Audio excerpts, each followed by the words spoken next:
Oh my gosh, Danielle Krischik, I am so excited to have you on the podcast. How are you? I'm great. Thank you so much for having me. I love your show so much. The conversations are so good. So it's really an honor to be here.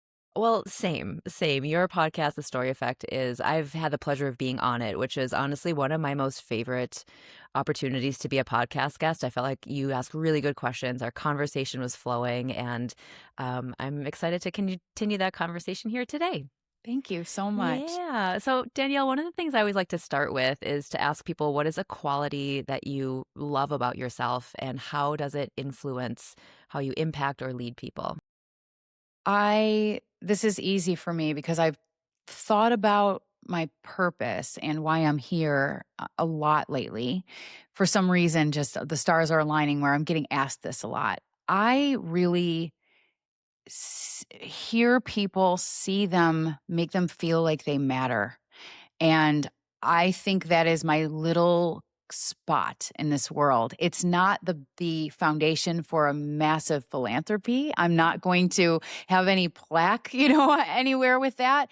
But in these small micro moments, and I'm talking whether it's in my professional life at work with a leader at a company, any of their employees, or it's in the grocery store, people will come up to me that I don't know and go really deep really quickly. And I'm one of those people. And I know you probably have heard of that before. I am one of those, but I stop, I listen, Hmm. and I will say something that makes them feel like they did that for a reason because that Yeah. really lights me up. And it totally influences what I do because I'm working on culture and leadership and all that. So it all fits together for me.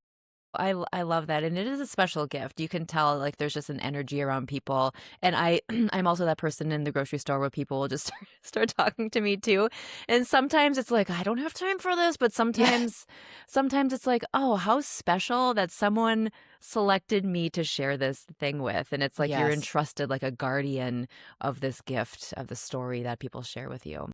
So true. It's Yeah, so and so, true. you said you use this in your work and what you do for culture and leadership and all of that. Tell us a little bit about what you do for your job. What do you do?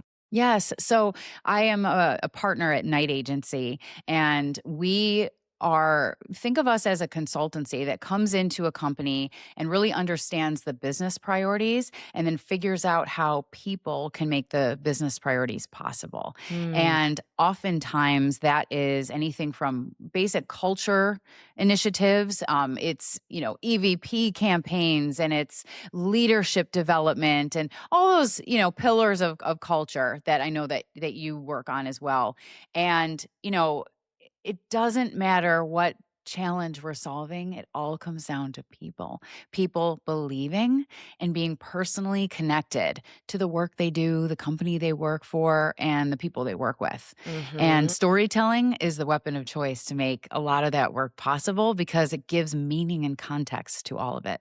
Yes, yes, and for those of you who don't know, I've got my book here, The Story Effect. I've got the book. I've been listening to the audiobook, and one of the things, and I might get this misquoted, but you said something to the effect that your company is what other people tell each other it is. Yes.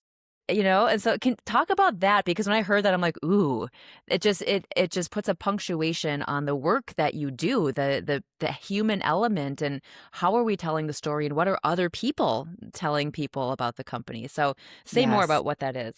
We are still in this delusional world where we think if we have really solid communications in our organization, that it's like everybody will understand what we're trying to do and they'll believe in everything and like they'll engage, right? And no diss to my comms friends, but it's not just communications. It really you have to bring people into the story. You can't talk at them. You can't I mean, I love this so much. We rolled out our purpose statement and we brought in a firm and they put it on the wall and it's got uplighting and it's really beautiful. Doesn't mean I believe in it. It doesn't mean I feel it, right? So you've got to bring people into the story, make them part of it. So this is not a building that I show up to and punch this key every day. This is a community and a place that I belong. I am critical to the mission. I make an impact. I personally make an impact. I'm on a team of people who count on me and I count on them, right? That kind of connection gets that person in the grocery store on the weekend saying, "Oh, I work here and I love this place." And they're wearing Yeah. the t-shirt. Oh my gosh, exactly. And there are so many things that companies try to get that story out there and get people to believe it. And I guess what would you say is maybe one of the number one catalysts or accelerators of getting that story into a company and making it stick? Yeah, that's a great question because it can it the answer varies based on the company culture, and it's not just the communications ecosystem, although we do a deep dive where we look at all the places that they show up with story with communications, and we try to infiltrate all of that in a really compelling way.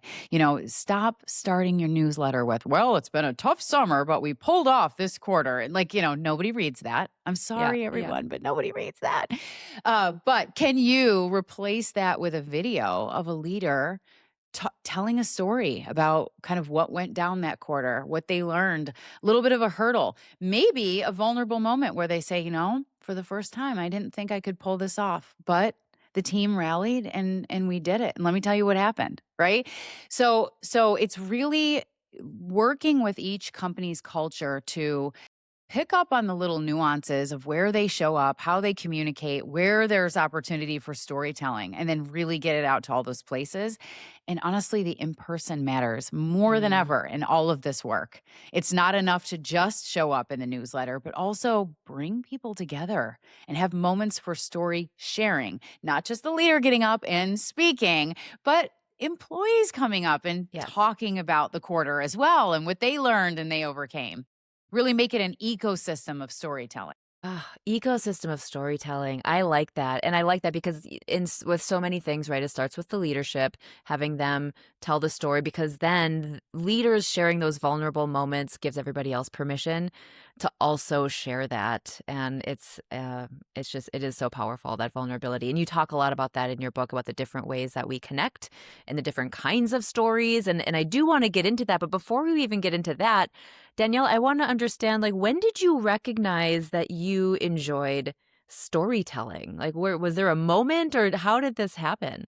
Yeah, so I don't wanna do the cringe thing where I talk about, like, when I was little, I was writing, but I did love story Yeah. all the way from the beginning. I was terrible at math. I was terrible at math, but English, literature, like, that was my thing, and, I fell in love with, honestly, poetry at first. It was Mm, Shel Silverstein because it was weird, it was rebellious, and it just got my brain twisted up and my imagination flowing. But then, I went to college for advertising and public relations, and I landed a job in Orlando's biggest advertising agency at the time. And I was thinking I was going to be writing headlines and body copy or a billboard. And I quickly learned the power of story then and there. It was this particular firm was all doing all of travel and tourism, so hospitality kind of advertising. And what I noticed early on somehow was that any story I wrote about a hotel was never about the hotel. It was about the person visiting the hotel. How are you going to feel when you get there? What are yeah. you going to experience? What adventures are you going to go on? And it was like that kind of realization that I said, okay, this is very powerful because if I can hook you like that and then you go book a hotel, right? So fast forward, I start working with Night Agency and we start doing storytelling work on the inside of companies to help people believe and perform. And I realized, without a story, it's a grind. It's just, yeah, back to the grind, back to the, making the donuts, right? It doesn't really mean anything, but with a story, knowing the why behind the what, is everything. It's like, "Oh, I know I am hitting a key on a keyboard, but I know exactly what that's doing and who that's impacting." That's Yeah. very powerful. And so I've just been exploring that from all different angles ever since, and I'm obsessed with it. I truly am.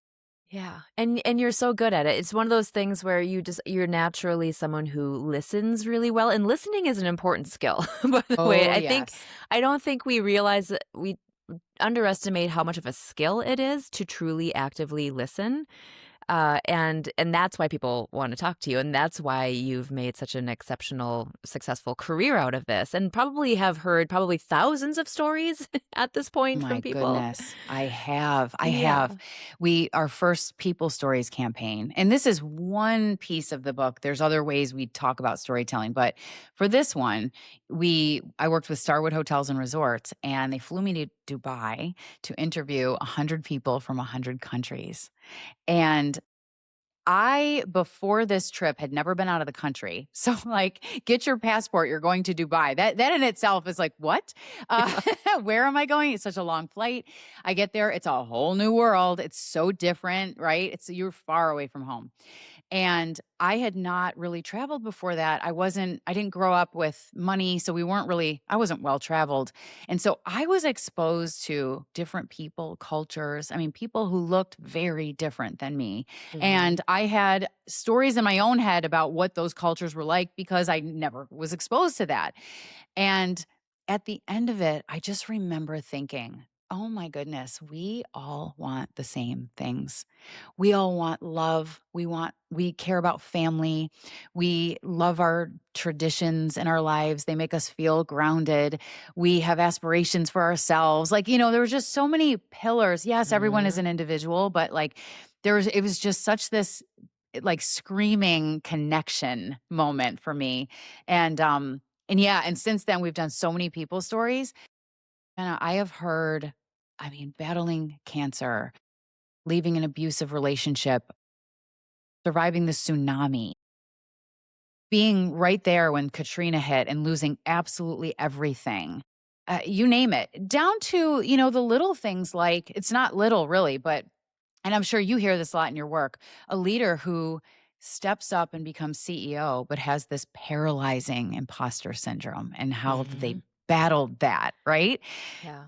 Every human story you can think of, I've had the privilege of listening to. And it really that is the good stuff. That's what makes us human. Right. And I'm curious because I think you and I are the same, where we're so receptive to experiences and things around us, and we're making meaning of the world and noticing and staying present. And I can imagine that hearing this many stories and being in such an intimate space and hearing this has to change you in some way, has to have an effect. And so I'm curious of just hearing all of these stories. How has it changed you over these years of doing that? What a beautiful question to ask. I do talk about this in the book that, when you hear another human being's story, it really shows you some of yourself. It really does. And you're not taking time to listen for that reason. You're like, okay, what's in this for me? But it is a natural human instinct. And I come from a lot of loss, and I mentioned, we didn't have money, and for a while that was made me very insecure in the world. Like, I can't say, oh well, my parents, yeah, I went to this Ivy League school because, and I really carried that around for a long time. But after listening to all of these stories and from people that are wildly successful or just genuinely kind, amazing humans, I gain an appreciation for myself in a way. I'm like, I don't have to hide any of that. I don't have to carry it like, I've been through all this and now I'm here. It doesn't have to be a flex either, but it's okay to be me and have all of that as a part of my story. And I know that sounds so simple, but it was really hard for me to accept. Thank you for sharing that, because I do think we carry so many things through our whole Yes. lives, and they just kind of become part of our story, and for better or for worse. And so it sounds like you're able to really get perspective on what parts of this, I mean, because all of these experiences that we have, they inform who we are and how we show up and who we've become today. And it's a really matter of discerning, like, am I going to let this lift me up, or am I going to let this story be something that pulls me down? Yes. And when you're able to hear so many stories, you're able to see, like, the brightness in your own experience. But Yes, then for also, like sure. you said too, about just how we're all connected by these same things, love and family and tradition and these things that are special. And that's what I love about traveling. And that's what I love about Yes. meeting strangers, Because I love the feeling of being part of a small, connected world because it really is. And everything around us tells us that we're divided and things are terrible. And, talking with randoms in the grocery store makes me realize that the world is special and okay and the universe has my back. So, yeah, I Yeah. think hearing from other people, it just humanizes us and makes us appreciate who we are. That's so beautifully said. I feel the same way. That's why I love to travel. I have been to places and not gone to the famous museum or seen the Mhm. sculpture and I get back and everyone's like, "Oh, what did you think of?" And I'm like, "I didn't go." "You didn't take the tour to the" "No. What did you do instead?" I sat at a cafe and I had a conversation with the server there, and I learned so much about that place that I was in and about him, and I would rather do that and miss the Louvre. I know that's, like, crazy, No, but that's not how at I all. am. It's I just got back from Paris a couple weeks ago and again did not go to the Louvre on this trip to Paris because look, I'm sure it's lovely. I'm not an art museum girl. I want to Right. walk around. I want to have conversations with people. I want to feel the neighborhoods. Like that's what travel is for me. Same, same. We would Yeah, be good travel we buddies because should. that's We should go same. traveling. Feel the neighborhoods. That is the statement. I love that. The energy, the smells, like, it just Yeah. feel like you live there and Exactly, yeah. exactly. What's one of your favorite I know this is a really impossible question because there's so many places, but, Yeah. like, what is a place that you traveled to that you were surprised how much you loved it? Venice. Same! Stop, Venice. that's mine too. Venice because it is polarizing. People either love it or they're like, "Oh, it smells and it was flooded," and, like, you know what I mean? And the Yeah. confusing and there wasn't a lot to do, and, like, for me, Venice is just it just knocks my socks off. It is like every little bridge that you walk up on and you look to the right or left and it looks like a watercolor painting. And it just like literally takes my breath away. And I'm getting goosebumps thinking about it. I have met the most beautiful people in Venice. I have gotten completely lost, but knew exactly where I was at the same time. I love the little tiny streets that you weave it like, and I am directionally challenged, by the way. I'm the girl who, like, I'll even go into the mall and I'll walk out of a store and start walking the same way I came and be like, "Oh yeah, no, no, wait a minute, wait." Like that's me. But in Venice, yeah, Venice is like and I say that to people, I'm like, "Really? Like, it was cool, but I'm obsessed." That is I have not met anyone else because Venice is my number 1 too. Oh. Venice is whenever anybody asks me, it's Venice, and it's because of that, like, you don't know where you're going, but somehow you're not lost. Like, you're Yes. you're just weaving through these little tunnels and streets, and you see a sign that maybe you remember seeing on the way there, and you're like, "Oh, I think we take a right at that sign, and then take another quick left," and you just somehow find out where you are, and then you Yes. realize, like, "Oh, I'm at this bridge. I'm on the wrong bridge. Okay, I'm gonna turn around." Like, there's there's you're on a little island. You can't fully get lost. It is so good. It is so good. And the people are just that's a place where I sit and I talk to locals for a Yeah. long time and Yeah. I probably overstay my welcome in some of the cafes, but I love it so much for that reason. That's so Yeah. cool. I Yeah. love it. Ugh. Well, now you make me now I wanna go back I to Europe know. again and go to Venice again. You know what I say? My expression is I feel homesick and my husband's like, "Oh, you want to go back to Venice?" Like, I feel like as if it's home, I actually had let's get weird for a minute. I had a medium, and I don't know if, like, I'm not saying I'm into it, I'm not into it, whatever, but, Mhm. I had a medium tell me, "You out of nowhere, you feel very at home in Venice." And I'm like, "Why did you just say that?" And she said, "Because you lived there in a past life." And I'm like, I "Cause love I that. do. I feel like it's the place I'm the most comfortable. I belong there." Yeah. Yeah. Oh my gosh, what a cool story, and I don't think it's weird to have a medium say that. I am very, very in I'm open to all that stuff. Yeah, There's yeah. so much there. It was Oh my cool. gosh. Well, one of the things I've been thinking about because I like to talk to people about choosing their whole self because this happened to me when when I got into an executive leadership position. I became the president of this organization, and in my head, kind of like what you were saying about the imposter syndrome thing, I'm like, well, I've got to show up as a president who is very like serious and responsible, and I should probably wear suits and I should probably do this because I want to prove to people that I deserve to be in this position. And when we do that, which again, there's nothing wrong with wanting to be really awesome at your job, Yep. but the expense of that is, before I was in this president position, I I was a professional belly dancer, and that was part of my part-time career. I was a travel blogger. I did all of these things that just fueled me, that were just part of my creativity. And I felt terrified to tell anybody about those things Mm. because I feel like that's not the image I want to share with people.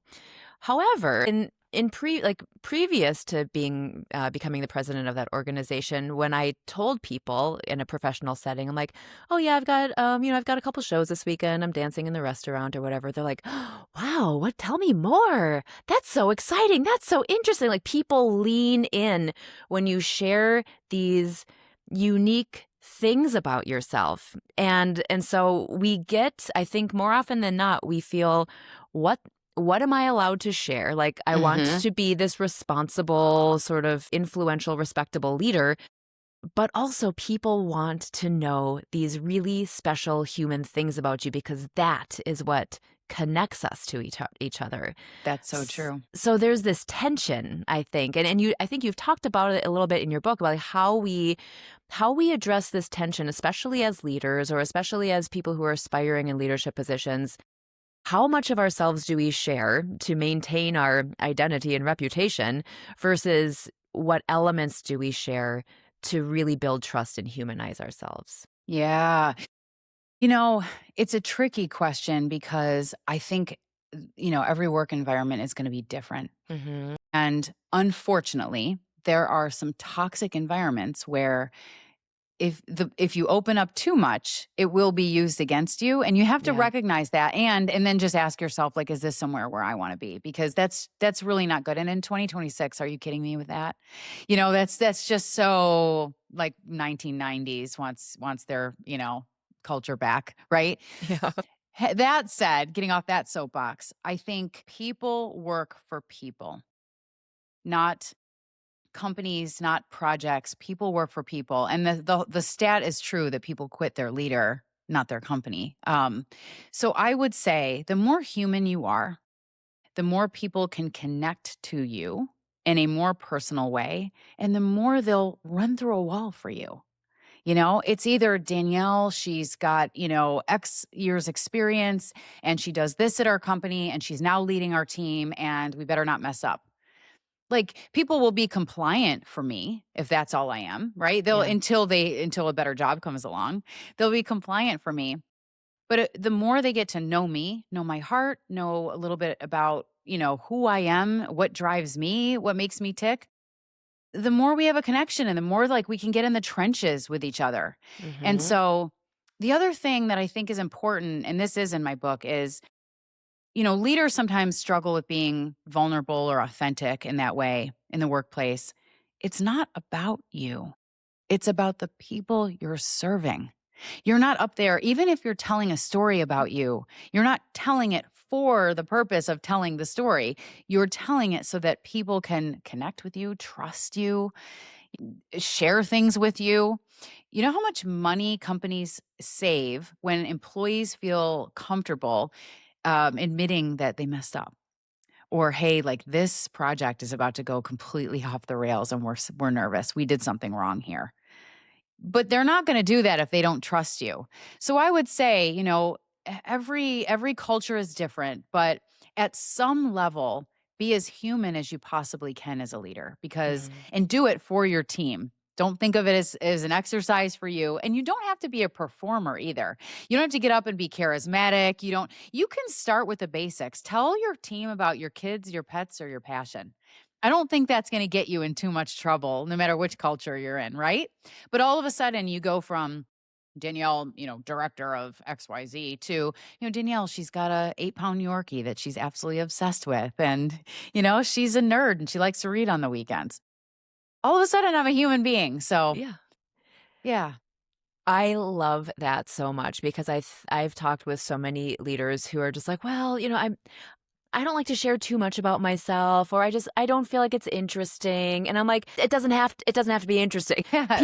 People just want to feel comfortable being themselves, and they will loosen up and do that when they see you do that. Like it's Yes. not about you bragging about your trip that you took somewhere. It's people just want to know the things that you do. It makes That's them right. feel connected to you. So I love that it's not about you, it's about them when you're sharing things about It's about yourself. them. And when you demonstrate any kind of authenticity or vulnerability, as you said earlier, you give people permission to do the same. If Yeah. you want a cohesive team, show them what it looks like to be vulnerable, to be authentic. They'll start doing that among each other, and all of a sudden they're collaborating differently. Innovation goes up, like all of Oh, those KPIs. And yes. I don't want to make it too contrived, because those are just natural outcomes of working with human beings you like. So Mhm. they're but it is important for those that say, like, that sounds cute and that sounds like it would feel good, but how is it going to impact me in a major way? In a Yes. major way. They're going to collaborate. They're going to trust each other. They're going to share best practices. Guaranteed, you have hopefully a few high performers on the team. They're either going to keep that close to the vest, or they're going to start teaching the rest of them how it's done. You Mm, want that, right? yes. That's all human connection. Yeah. Yeah. It sounds so simple when we talk about it. Like Yeah. it's just like open up and like build relationships. And I think for people like you and I, where it just is effortless, it comes naturally. It's like it's of course we're gonna do it, but I do. It's interesting. I've had people who maybe don't have the same maybe sophistication around building relationships. They were like, well, like how would you build relationships in Yeah. this office? Like how it's like they're asking an open-ended question, but they're like asking for a friend. How would Right. you do it, right? If you have a formula or something, that would help. And Yeah. it's simple. And so like I really had to think about it because it's second nature for you and I to do that. But saying hello to someone in the hallway Oh, using their yes. name, asking, if you're just kind of having a what did you do this week in conversation, remember that and then be like, ooh, they like to have sushi. I'm going to ask them next weekend if they've tried that new sushi restaurant. Like find Right. the common ground. I mean, there's just little tiny things that we can do that we sometimes don't think we have the time for, or we're not good at it, or it would be weird to ask them. I say just like be weird. Ask the Yeah. question. Find those like just little micro opportunities to connect with people because that's going to build and amplify that connection and that trust. So true. And I love that I don't have time. That's cute. Because I'll say, well, you have to create time and space to get to know people. Do it in your one-on-one. Yeah, but we have so many things to go over. I need to go over their performance review. Great. In the first 5 minutes, though, hey, how was your weekend? Tell me about your family. It doesn't take a lot of time, okay? Create time and space for it. I mean, if you're really an overachiever as a leader, set up coffee chats with your team. You don't realize how special that is for someone. Oh my gosh, my manager asked me for coffee. That's amazing. And then just ask them about themselves in those 20 minutes, right? I don't have time. What you don't have time for is to replace people, onboard people, teach them the job, skill them up. You don't have time for that. That is a lot more time than getting to know your people and having them feel like they matter to you.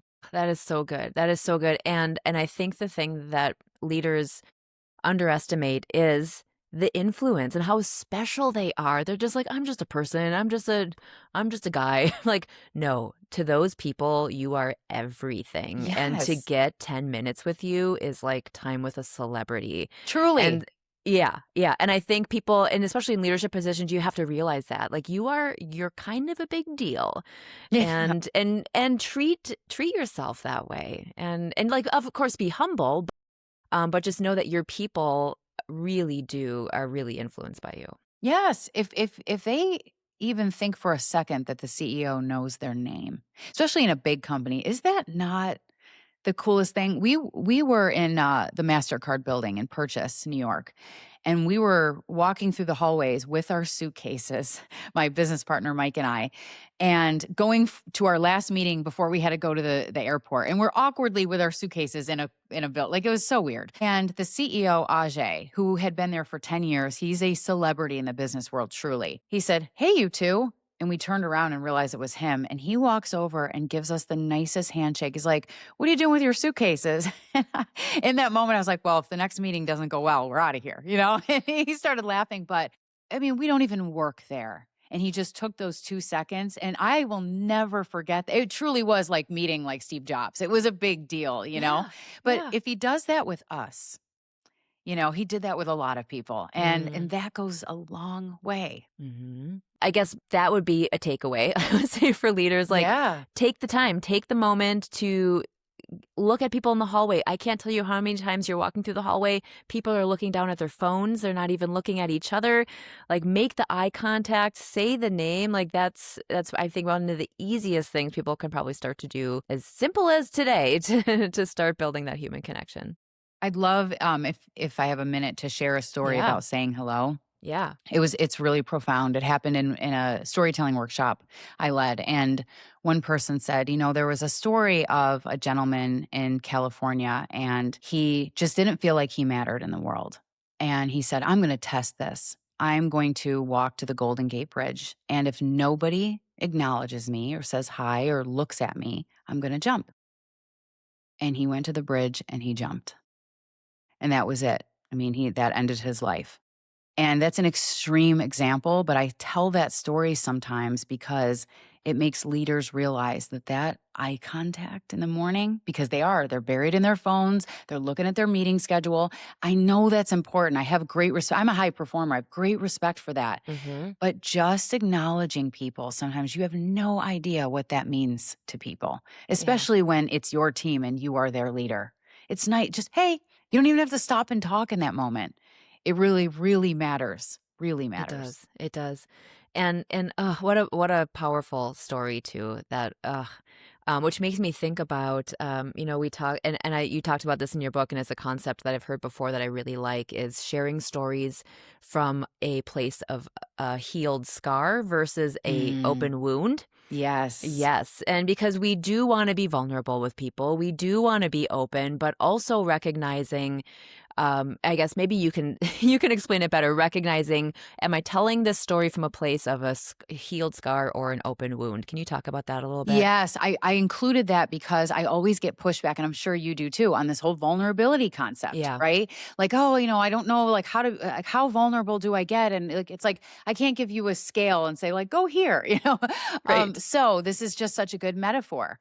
You're not sharing an open wound, so you're not getting up in front of your team and saying, like we're going down in flames. I don't know how to fix it. Hopefully we all have a job tomorrow, but I'm really scared. I'm out of my comfort zone. Uh, I'll update you when I can. Well, you've just bled all over everyone. They don't know how. They're sitting there. They don't know how to fix it. They don't know how to help, and they have no control over the outcome. That's not the vulnerability I'm talking about. By the way, you should have close people in your life that you can be that vulnerable with. But that's not, when you're talking about leaders at work, that's not what I'm saying. A scar is, I had a moment in my career where, I really screwed up. It cost us a lot of money and I didn't know if we would recover. And it was probably the smallest I've ever felt. But here's what I did. Here's who I reached out to. Here's how I got through it. And here's what I learned. So I'm sharing this with you because if you ever find yourself in that spot, it's not over until it's over. Here's what you can do. I can be one of those people you come to, right? And give Mm-hmm. them something along the way. That is what I'm talking about. That is the Yeah. difference in vulnerability. Oh, thank you for that. And it's such a good reminder too. It's like, because people are really listening and people have a lot of emotion tied up in things. And so they're looking for a North Star to help them know where to go and know how to feel. And that you have to be really clear and managed in yourself to be able to get up and share those things. You Yeah. do. And you bring up a great point. You have to be really good with who you are. So the book kind of, and I know you're in the middle of it, but I'm giving away a little bit. It backs into that very concept of get right with your own story. Just like I did, it used to be embarrassing, like, oh, we didn't have any money and I didn't have this Ivy League, life or trajectory. But it used to be embarrassing. I'm really good with that now. I'm very strong because I lost my parents and my grandparents and all that and my childhood home. That makes me very strong. I'm good with that now. I'm very proud of that. Figure out, what about your past makes you who you are today, and why is that a good thing? What do you Mhm. value? Really we talk about company values all the time, but what are my personal values? Yeah. And that can drive everything, right? What are the things I'm not willing to compromise no matter what? What are those little quirks about me that make me who I am? And it's weird, but I kind of love it. Yes. If you get right with yourself, you can show up in a much better way and you will invite others to go on that journey themselves. That's Danielle, I feel like I should have like planted that for you to say to my audience because that's what I talk about all the time is knowing yourself, knowing your values, embracing all those quirks and traits and things about you that make you uniquely you. Don't hide those. Choose them, illuminate them. That's what's going to make you memorable and influential. And that's like what you're here to do is to be that Yes. whole self. And listen, Jenna, I preach, right? Like I know exactly what I'm talking about. Yeah. I am just starting this whole keynote speaker chapter Yeah. of my Good for life. you. Do you know what I do? Like even now, I'm looking up Brene Brown's Netflix, which is good to get benchmarks, right, and get best practices. But Danielle, you're not trying to be Brene Brown on stage. You're trying to be Danielle Krischik on stage. And what does that look like? Right. So even I fall into this kind of imposter syndrome and just, I don't want to necessarily expose that because people might not like it. No, like they don't want another insert name. Like I can bring something different. And by the way, also you have to be brave because some people might not like it. Oh, why do Oh, we sit through that? God. My God. It is hard. It is hard. It is hard. And I'm starting finally in my life to be like, you know what? I'm not going to be for some people. Not everyone's going to like the things I put online or on the podcast. And that's fine because the people who do like it love it. Right. And That's those are my right. people. Like and I think you and I are both like very high performing people. And we want to reach everyone and we want to give them the most powerful information and we're going to be the best at our jobs and you Yep. know what it's we can only do what we can do and it's not on us to convince other people to like us. Right, right. And if you water yourself down, the people that love you will go into like mode because you're not everything, you could be, right? And everything that Mm, they fell in love with. Like you're starting to "Oh, I just want to be for everyone. Nobody's for we learn that in advertising. Like nothing, no product is never say in an advertise like everyone will love, like never yeah. say that because that's just not true. It's not Yeah. life. Oh. Yeah. Well, speaking of quirks and traits and our whole selves, I have three very important questions for you things that you and I have in common. Okay. Number one, we both really love pizza. So I My gosh, I could eat it 5 days a week. I could eat it 7 days a week. Yeah. what is your like tell me about your go-to pizza. What do you like? My gosh. I am quirky with this one because it's like I'll just grab a cheese pizza. Like I just want a plain, you know what I mean, cheese pizza. But every once in a while I get this thing where I'm like maybe a little pepperoni and then sometimes I get this supreme where it's just loaded in veggies. So I'm weird. What I won't do though is pineapple because Italians say like don't you dare. And I just feel this like I'm from Venice, so like I can't I can't do that. But yeah, normally because I eat it so here's the thing. I'm also trying to not be like 400 pounds. I eat it so often that I'm like, I'm just gonna get a cheese pizza and like save those other calories because I eat it a lot. What about you? Do you like thin crust? What's your crust preference? Well, the thing is, I'm from upstate New York. Our crust is pretty thick. We like bread, not thick like Chicago, but it's substantial, I would say, to where like the crust is like a little bit of a breadstick at the end. Yes. What about you? Like, Well, what's your pizza? I like a thin crust because Okay. I like a crispy. So I grew up in northern Wisconsin, and just a common pizza topping in northern Wisconsin or in kind of all of Wisconsin is sauerkraut. I know. I have to try that. My brain just said, "Ooh, that would actually be really good." I have to So, try that. I like a thin crust with sauerkraut and mushroom. It's a very Wow. specific combination. But that sounds good to me for some reason. Okay. I think because of the bitterness of Yeah. the vinegary. I like Mhm. that idea. Mhm. Thank you. Yeah. Pizza, that's number 1 important. Second important thing that we share is our love of 90s hip hop. Oh, my goodness. Oh my gosh, we are like we are related somehow, I think. You're like hitting all of my passions. 90s hip hop is the best. The Mhm. stories. Mm. Biggie, Yeah. Tupac. Yeah. It's just Nas, like Snoop, which I would kill to meet, by the way. Like, is Right. he the cutest at the Olympics or what? Like, I know.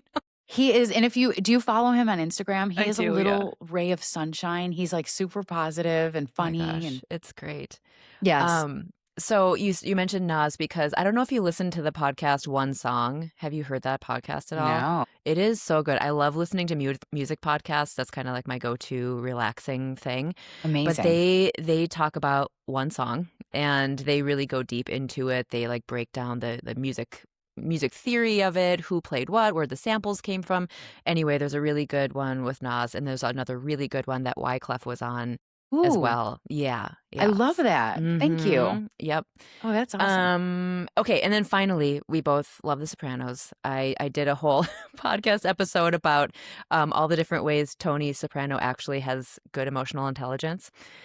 Yeah, I have to find that. That is genius of you to do that.